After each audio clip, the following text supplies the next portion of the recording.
Senhoras e senhores, mais uma vez, muito bom dia a todos. Seguindo em frente neste primeiro Fórum Nacional de Seguros, abordamos agora um tema para o qual urge encontrar respostas, quer para a vida laboral, quer para a vida social.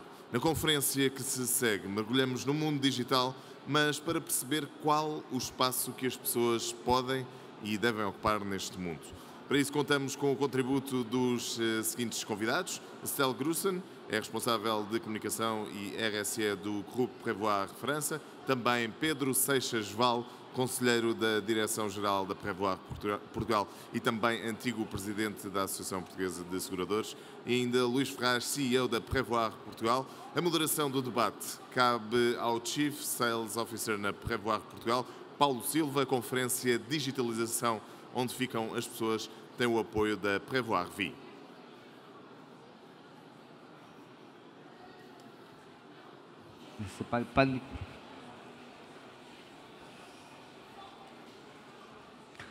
Bom dia a todos, sejam muito bem-vindos. Queria, antes de mais, agradecer ao Ecoseguros pelo convite que nos interessou, agradecer em nome da Prévoire. Queria também dar uma palavra de reconhecimento à Ecoseguros por este primeiro fórum e a oportunidade que nos criou aqui no Norte. Vamos dar início a uma mesa redonda, cujo tema são os seguros, com certeza, também a digitalização, mas com a questão das pessoas no âmago do tema que nós vamos tratar. Estamos, enfim, a viver todos um cenário económico, social, que evolui todos os dias, que muda muito rapidamente.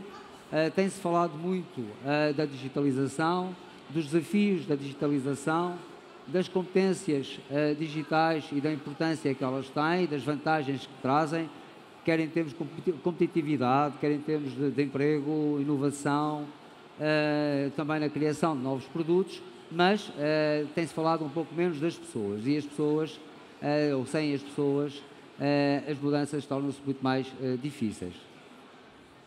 No fundo, do que se trata e do que nós vamos tentar tratar é de digitalizar, mas sem desumanizar. Este é o tema que queremos trazer aqui e vamos debatê-lo com este painel. Nós trouxemos uma pergunta que desafia um pouco, que é digitalização, onde ficam as pessoas? É certamente uma boa pergunta. Creio que não ficará sem resposta, não obstante ser uma resposta difícil. Para o efeito e para abordar então este tema, nós temos aqui um painel constituído por estes ilustres convidados que eu vou passar a apresentar. À minha esquerda está o Dr. Luís Ferraz, que é o CEO da Prévoire, fundador da Prévoire em Portugal. No meio está o Dr. Pedro Seixas Val, que para muitos de nós dispensa apresentações, contudo vou de forma resumida fazer uma apresentação. O Dr. Seixas Val enfim, exerceu cargos em diversas seguradoras, em algumas seguradoras, ao mais alto nível da direção, entre as quais também foi presidente de uma seguradora. Por último, foi presidente da Associação Portuguesa de Seguradores e hoje é conselheiro da Direção-Geral da Prévoire. Que à minha esquerda, enfim, para dar também um ar internacional, e porque a Prévoire é francesa, tenho a nossa colega Estelle Grussen, que é responsável pela comunicação e também responsável pela área da responsabilidade social e empresarial da Prévoire. Nós temos o tempo limitado, o tempo contado, por isso, sem mais demora, vou passar a palavra ao Sr. Luís Ferraz. Obrigado. Obrigado, Paulo.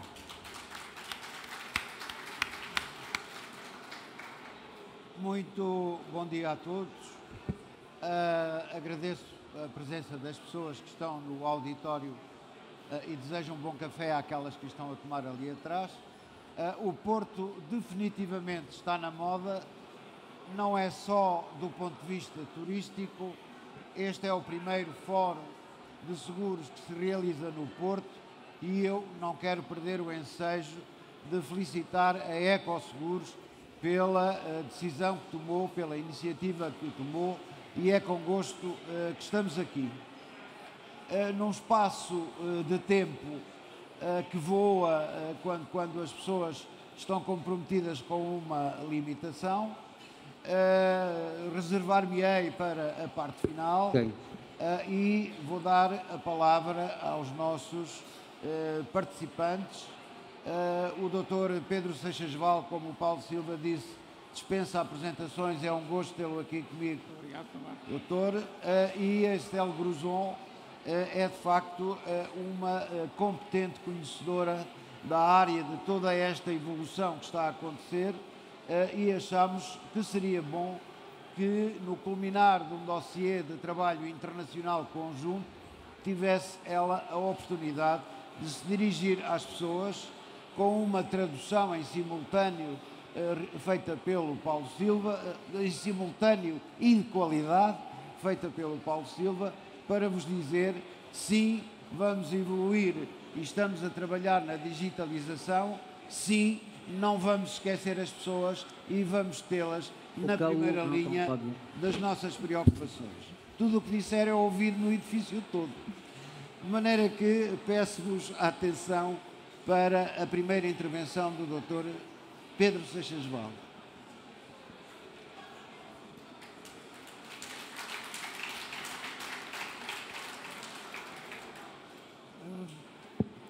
Muito bom dia a todos.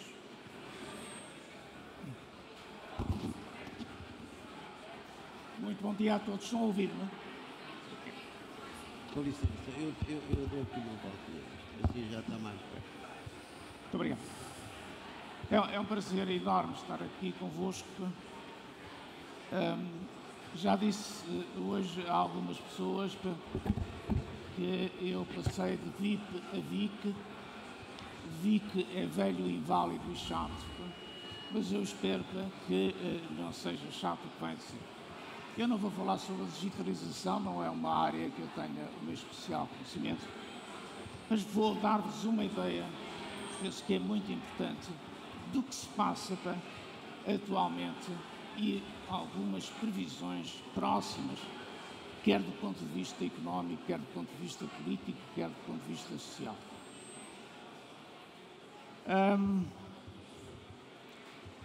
Relativamente à economia mundial e portuguesa, a primeira ideia é que nós tivemos uma recente recessão a nível mundial provocada pela Covid-19, mas felizmente, apesar da pandemia não estar terminada, há um movimento de recuperação das economias a nível mundial.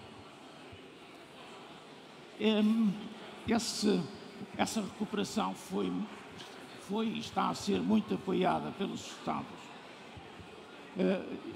e, naturalmente, estou-me a referir sobretudo à parte da União Económica dos Estados Unidos. Há, no entanto, um aspecto menos positivo, que é uma desigualdade crescente. E há uma globalização também decrescente, que vai ter uma importância muito grande nas economias.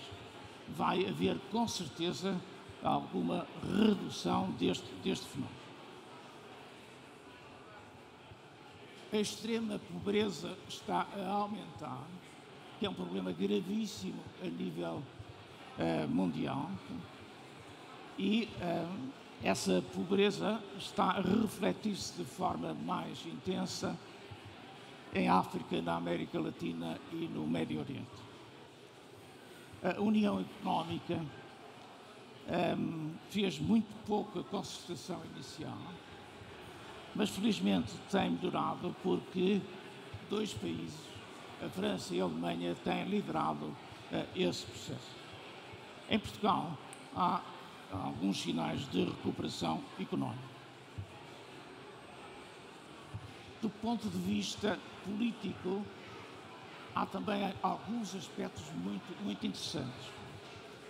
O primeiro ponto que saliento é o facto de as democracias terem resistido muito melhor do que os populismos em muitos países.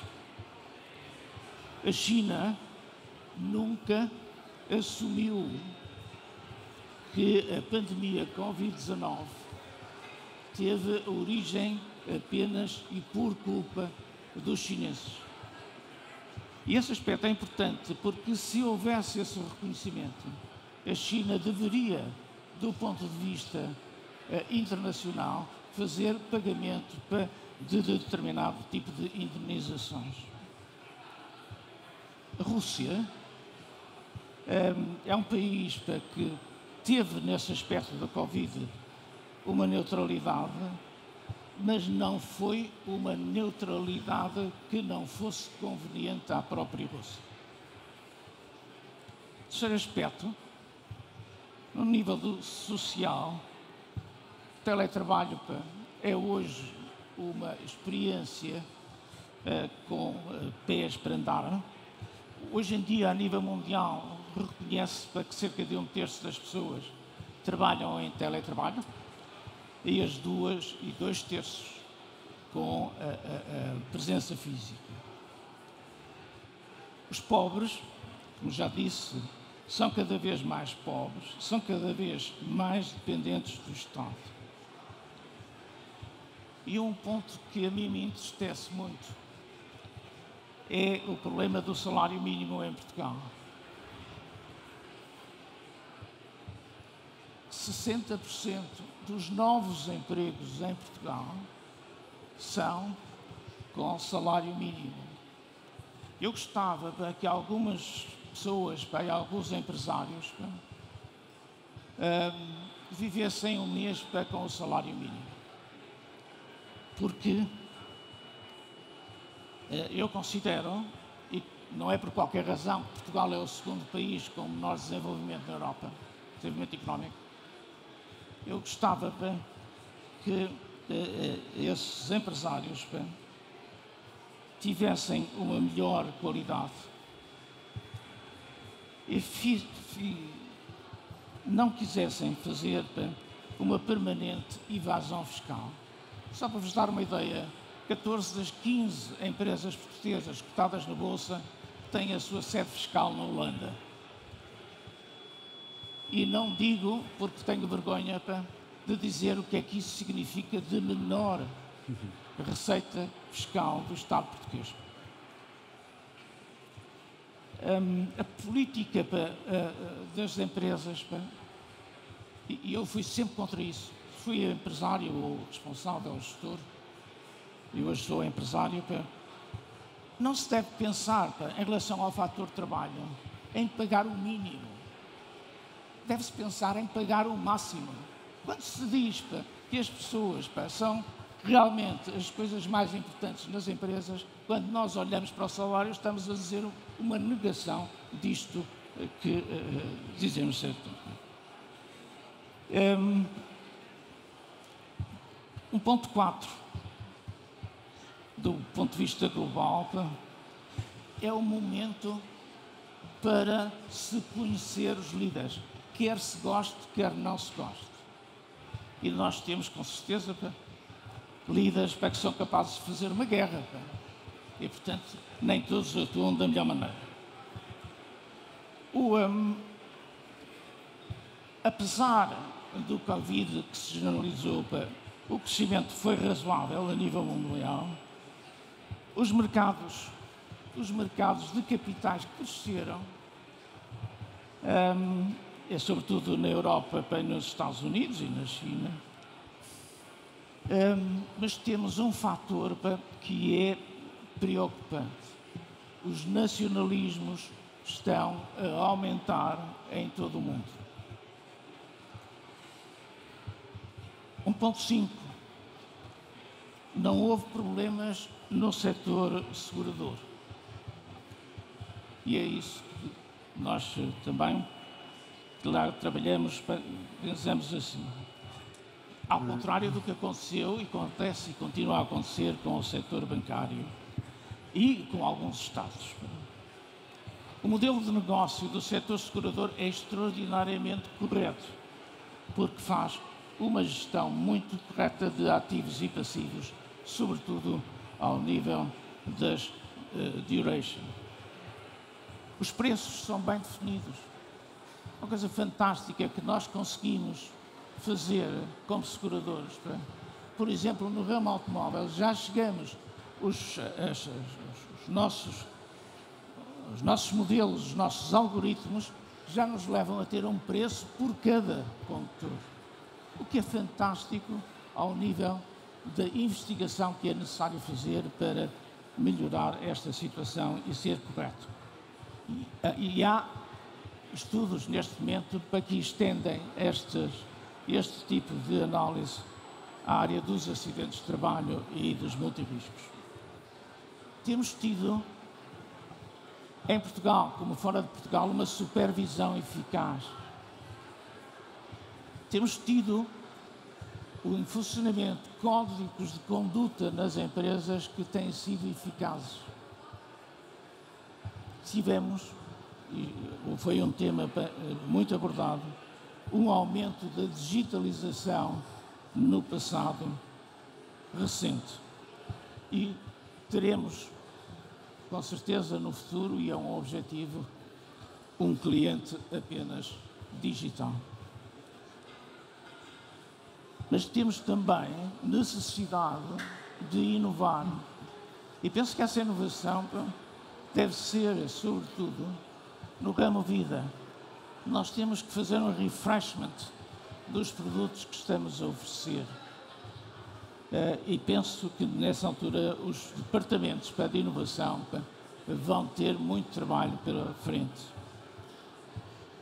E temos também uma coisa muito interessante, que é a de considerar os nossos consumidores, muitas vezes de forma conjunta, por exemplo, fazendo seguros simultaneamente de acidentes pessoais, de vida e de saúde. Uma palavra que não posso deixar de dizer nesta análise macroeconómica e macropolítica, o problema da invasão feita pela Rússia na Ucrânia. Porque isso tem implicações muito vastas e que vos vou referir algumas. Primeira consequência, que talvez não tivesse na previsão do Sr. Putin, é que isto levou a um alargamento da NATO. A Rússia vai ficar cercada a sul e a oeste por países da NATO. Houve um alargamento da União Económica com o pedido de vários países para aderir à União Económica. Naturalmente, que a Ucrânia, no meio deste desenvolvimento, pode ter problemas vários, entre os quais, como já aconteceu, infelizmente, no passado, para este país, um corte no seu território, principalmente na zona de maioria de população de origem russa.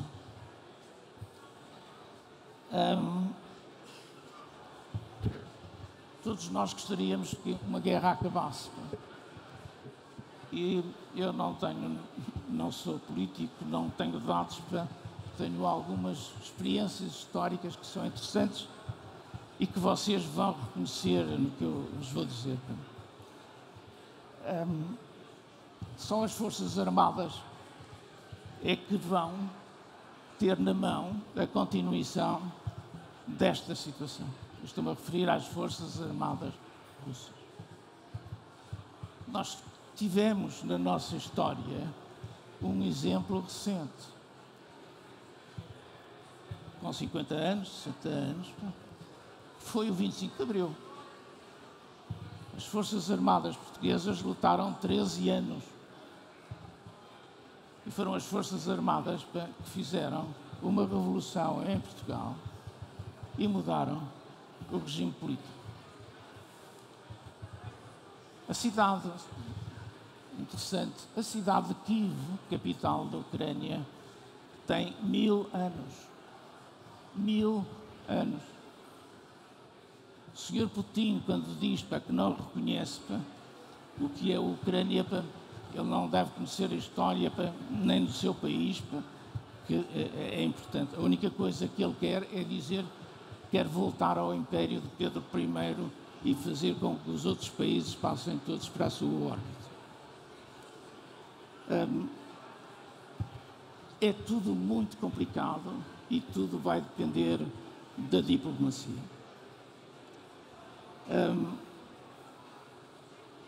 Sobre o Sr. Putin e sobre a Rússia, a força da Rússia é política e é de armamento, porque é um dos países que tem maior armamento nuclear.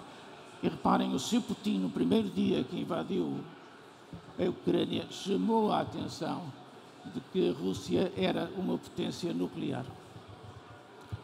E estes pequenos sinais são muito curiosos, mas são também muito perigosos.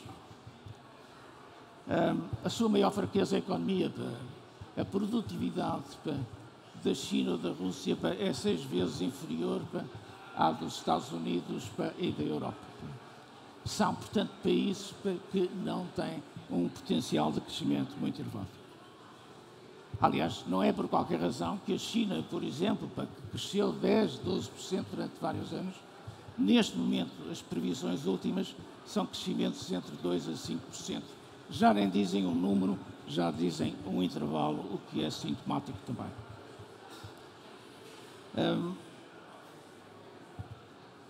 Sobre Portugal, eu gostava de vos dizer 2 ou 3 coisas também. Portugal tem tido um crescimento acima da média europeia, tem tido estabilidade política, tem, como vos disse já, o principal problema do meu ponto de vista da economia portuguesa, os empresários estão muito dependentes do Estado, e só pensam na evasão fiscal, e é uma economia relativamente pouco dinâmica neste momento. E chamar a atenção de uma coisa: a tecnologia não é um instrumento de salvação para tudo. Tem limites que não são ultrapassáveis. Finalmente, uma última ideia.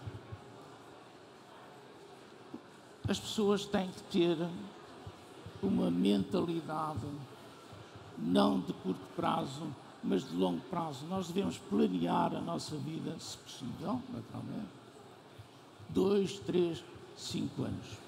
E cito aquilo que foi o maior gestor de fortunas do mundo, até há bem pouco tempo, o Sr. Warren Buffett, que disse que alguém que está sentado numa sombra, hoje, é porque alguém plantou uma árvore há muito tempo atrás. Muito obrigado pela vossa atenção.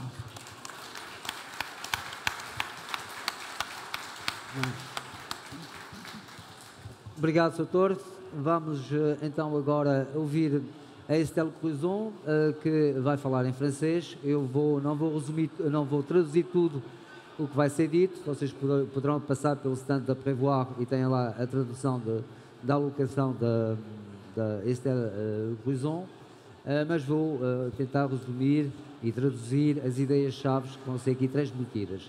O que a Estelle nos vai aqui trazer é a visão da Prévoir em relação à digitalização e as pessoas, mas mais do que a visão também é o que já está a ser implementado, nomeadamente em França. Enfim, seria um caso de estudo, se quiséssemos, para a nossa empresa e para muitas empresas. A Prévoir, e eu penso que a Estelle também faz questão de o frisar, a Prévoir em tudo o que faz, enfim, e nós conhecemos, nós colaboradores da Prévoir, sabemos que é assim.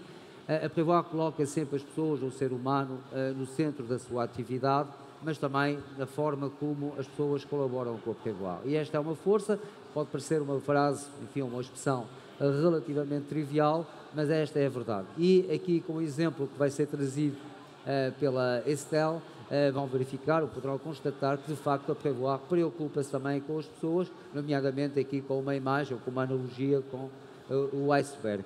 Estelle, je vous passe la parole, je vais essayer de traduire. Bom dia. Donc c'est le seul mot que je peux dire en portugais. Donc merci à mes collègues portugais de m'avoir accueilli et de me traduire. Ok, bem, muito obrigado. É a única palavra em português. Estivemos ontem a treinar até às 11 da noite, mas enfim. E agradeço o convite que nós lhe fizemos para estar aqui neste fórum e, pelo que eu percebi, ao longo desta primeira parte da manhã, ficou surpreendida, agradavelmente surpreendida.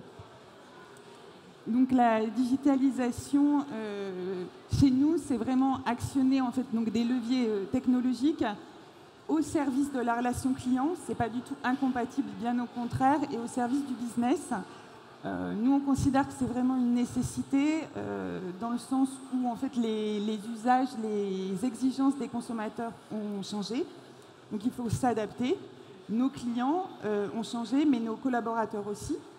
C'est aussi un vrai levier pour mieux piloter le business et les activités. Donc c'est aussi un levier pour le business. Et puis pour demain, c'est aussi diminuer notre empreinte environnementale. Ok, então a digitalização na Prevoir é entendida ou é percebida como uma alavanca que é ativada, uma alavanca na área tecnológica, ao serviço das relações com o cliente, ou seja, para o negócio, mas também ao serviço dos colaboradores, na medida em que há de permitir e tem permitido o conhecimento, formação das pessoas, enquadramento das pessoas para novas funções, et c'est nesse sentido que a Prévoir tem operado en France. Alors la digitalisation, concrètement pour le client, on a mis en place un espace client sécurisé. Donc dans cet espace, il retrouve tous ses documents. Comme ça, il a tout, il peut les consulter quand il veut, donc les conditions particulières, les imprimés fiscaux, etc. Il peut mettre à jour ses informations, donc c'est très utile. Au fur et à mesure, on a augmenté les fonctionnalités pour lui laisser la main sur certaines actions, comme demander un retrait partiel, mettre à jour certaines infos, etc. Et puis, on a également développé la signature électronique au moment de la souscription, qui est un vrai gain de temps pour l'enregistrement des polices d'assurance. Ok, então em relação ao cliente foram criadas uma série de ferramentas, mas começou logo por um espaço seguro, onde o cliente pode realizar um conjunto de operações. Nomeadamente, por exemplo, a consulta da sua apólice, entre outros documentos que podem ser feitos. Também foi criado o tal SafeCare, também foram criados, nós também temos cá em Portugal, a assinatura digital, são alguns exemplos do que foi feito em prol do cliente e da relação com o cliente. Donc ça, c'était la partie client, donc la partie visible. Et il y a la digitalisation également pour nos collaborateurs. Elle s'exprime de différentes façons. C'est la numérisation, par exemple, des courriers en entrant. C'est le développement de ce que nous, on appelle la vision 360 du client, pour que tous les intervenants aient la même vision du client. Donc les collaborateurs au siège, les conseillers sur le terrain, tout le monde a accès à toutes les informations. On est en train de le développer en France. On veut également développer ce qu'on appelle la RADLAD, c'est la reconnaissance automatique et la lecture automatique des documents pour aller plus vite dans le traitement. Encore une fois, l'idée n'est pas de tout digitaliser, mais de gagner du temps dans nos traitements et notamment dans le paiement des sinistres, et ça devrait y parvenir. On veut également utiliser l'intelligence artificielle pour détecter plus rapidement des opportunités, voire des fraudes également. Donc c'est le début du chemin. Ok, a primeira parte é a parte visível do iceberg, é o que é feito e o que o cliente sente e percebe.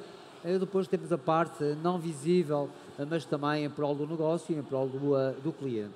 Tem a ver, por exemplo, com o reconhecimento automático ou digital dos documentos, também a leitura digital desses documentos. Depois há todo o trabalho que também tem sido feito e isto torna, enfim, um conjunto de atividades que a empresa tem muito mais eficientes ao nível da digitalização da correspondência e, por último, em várias áreas, e aqui foi dado, por exemplo, o exemplo na fraude, a área da inteligência artificial, mas também pode ser na área de conhecer melhor o cliente, uma melhor tarificação do cliente, enfim, tudo o que tem a ver com a nossa atividade e, sobretudo, os seguros de pessoas. Alors derrière la digitalisation, ce qu'on cherche, c'est finalement à gagner du temps utile avec le client. Donc encore une fois, la notion d'accompagnement est très forte et elle est très forte également au moment où on met en place cette digitalisation parce que c'est nouveau pour le client. Donc nous, on a fait le choix de ne pas obliger le client à se connecter à son espace client, mais lui laisser le choix et lui faire comprendre en quoi ça pouvait lui être utile. Mais encore une fois, il a le choix, on ne veut pas lui faire peur. Le conseiller reste son interlocuteur privilégié dans l'assurance. Ok, o que está subjacente a todo este trabalho que tem sido feito é claro, o negócio e o cliente. Mas, em relação ao cliente, além do que já foi aqui explicado, também trata-se de garantir um trabalho de aconselhamento, um trabalho de disponibilidade para acompanhamento do cliente em áreas onde, por exemplo, um consultor, um conselheiro, um assessor pode acrescentar valor em situações específicas, ou seja, situações que os aparelhos ou que as máquinas não conseguem responder. No fundo, informatizar ou pôr na área tecnológica tudo o que as máquinas podem fazer e nós e as pessoas poderem dar uma resposta ao cliente, quer na área de um aconselhamento, quer na área de um acompanhamento. Alors la notion d'accompagnement, c'est pour le client évidemment, mais c'est aussi pour les collaborateurs parce qu'en fait, la digitalisation, c'est nouveau, donc ça peut faire peur. Nos conseillers, nous au début, ne voulaient pas récupérer l'adresse mail, ne voulaient pas que les clients se connectent à l'espace client parce que c'est un nouveau mode de contact et il fallait qu'ils trouvent encore leur place. Donc pareil, c'est forcément de nouveaux outils pour les collaborateurs, donc il faut vraiment les accompagner parce que certains ont peur. Est-ce qu'ils vont savoir s'habituer? Qu'est-ce qu'on va faire avec l'espace client? Quelle est leur place, quoi, en fait? Pois, a digitalização são novas ferramentas, são novos softwares e é preciso, como é natural, que os colaboradores da Prévoir, enfim, vão se habituando a novas formas de trabalho, a estas novas ferramentas de trabalho. E temos aqui então uma preocupação que tem muito a ver com a formação das pessoas, com as pessoas perceberem a importância da utilização dessas novas ferramentas. Sabemos que há sempre alguma resistência à mudança, mas faz parte e então a Prévoir está atenta de forma que as pessoas possam também sentir-se atraídas e poderem contribuir nas mudanças que são necessárias a este nível da digitalização. Donc l'accompagnement, en fait, on l'a fait à tous les niveaux et dans la durée, ça va prendre du temps. Donc, dans la durée, c'est-à-dire que dès qu'on met en place un nouvel outil, les équipes techniques, en fait, sont même situées à côté des équipes métiers. Elles travaillent ensemble pour tout de suite voir quels sont les besoins. On fait des tests, on fait des pilotes, on met en place des solutions et puis on rectifie, on fait des évolutions. Donc ça, c'est l'accompagnement vraiment dans tout le processus. Et les managers ont un rôle clé aussi dans l'accompagnement des équipes. Donc on a mis en place une université, l'université Prévoir, qui forme les managers et ils ont un diplôme sur la transformation digitale pour vraiment accompagner tous leurs collaborateurs dans cette digitalisation. Ora, a transformação digital e o processo de passagem para o digital face a todos os níveis das pessoas. Ao nível dos responsáveis da empresa, os managers, foram criadas equipas, foi criada inclusive uma universidade onde as pessoas podem ter formação para poderem liderar junto dos seus colaboradores a mudança. Enfim, passa por formação, com certeza, mas passa também por uma análise cuidada, sabendo onde é que as pessoas podem ser mais ou menos eficientes. Et puis alors, dernier élément que je voulais partager avec vous, souvent on dit on ne progresse que si on se mesure, donc on a des indicateurs pour suivre les effets de la digitalisation, si ça fonctionne. Le premier indicateur, et c'est très important pour nous, c'est la satisfaction client, c'est-à-dire s'assurer que ce n'est pas parce qu'on met en place des outils digitaux que le client est moins satisfait, bien au contraire. Donc on va regarder sa satisfaction à tous les niveaux, à différents événements dans sa relation. On va regarder également comment fonctionnent les outils digitaux, donc le nombre de clients qui se sont connectés à leur espace client, le nombre de contrats qui ont été signés en signature électronique. Et dernier indicateur, ce sont des indicateurs environnementaux pour voir l'impact que la digitalisation a sur notre planète. Donc on suit la consommation de papier qu'on a et ça diminue. Et on suit également la consommation énergétique des serveurs parce qu'il y a l'empreinte numérique. Et en fait, la digitalisation nous pousse à investir dans des nouveaux serveurs moins énergivores. Donc finalement, tout le monde y gagne. Um peu long. Bem, só progredimos se medirmos. E nesse sentido existem alguns indicadores de performance, de desempenhos, KPIs, que são avaliados, e principalmente três. O primeiro, ao nível da satisfação do cliente, aferir a satisfação do cliente em cada momento e em cada etapa. Também outro indicador, a forma como são utilizadas as ferramentas informáticas, o consumo que tem, por exemplo, essas novas ferramentas informáticas. Tem aqui depois o detalhe, número de clientes registados no espaço cliente, número de clientes que recebem a documentação e informação eletrónica. Há pouco foi dito que o cliente não é obrigado a utilizar o processo digital, as pessoas podem continuar a consultar diretamente o seu consultor, o seu conselheiro, o seu consultor. Também temos o número de atos realizados em modo self-care, ou seja, o cliente, ele próprio trata da sua, enfim, ele próprio vai ao site, o tal site seguro, onde pode fazer as alterações, de morada e não só, e o número de contratos assinados digitalmente. Eu tenho aqui um dado que é o seguinte: em 2019, cerca de 30% dos contratos novos, da produção nova, era feita por assinatura digital, através da assinatura digital, e em 2021, ou seja, o ano passado, duplicou, porque na medida em que está em 57%, ou estava em 57%. Depois temos então um terceiro indicador, que é o consumo de papel. Enfim, a ideia é haver também, por causa da pegada ecológica, como sabem, o menor consumo de papel e também então o consumo energético dos servidores, entre outras, enfim, softwares e hardwares, aliás, que são utilizados. Voilà, bah pour conclure, bonne digitalisation, c'est une boucle vertueuse pour tous, donc c'est très bien. Então, em conclusão, obrigado, merci Estelle. Em conclusão, se devidamente acompanhada, a digitalização pode ser um círculo virtuoso para todos nós, assegurados, e para as equipas internas e, sobretudo, para as gerações futuras. Obrigado.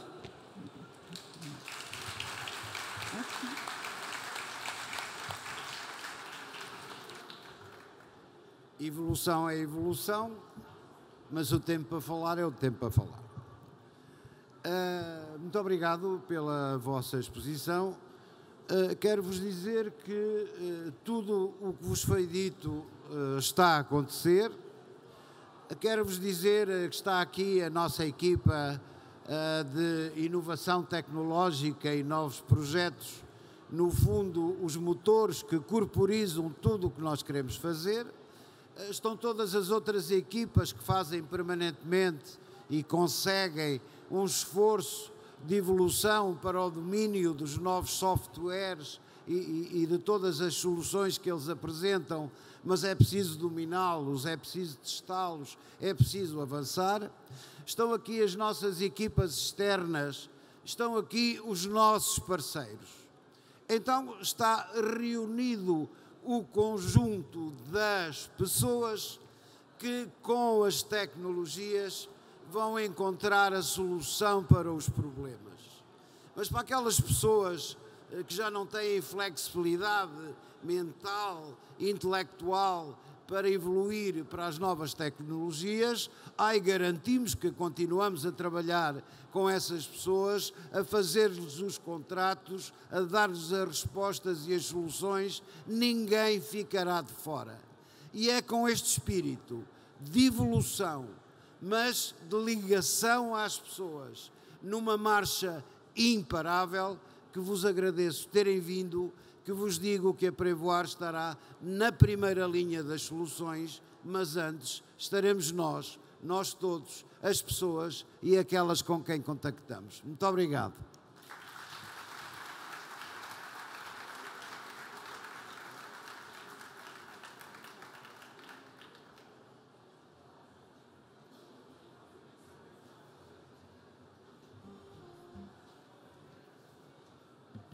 Como disse, fazemos então essa pausa até ao próximo painel, a Talk Ecoseguros, o estado da cibersegurança.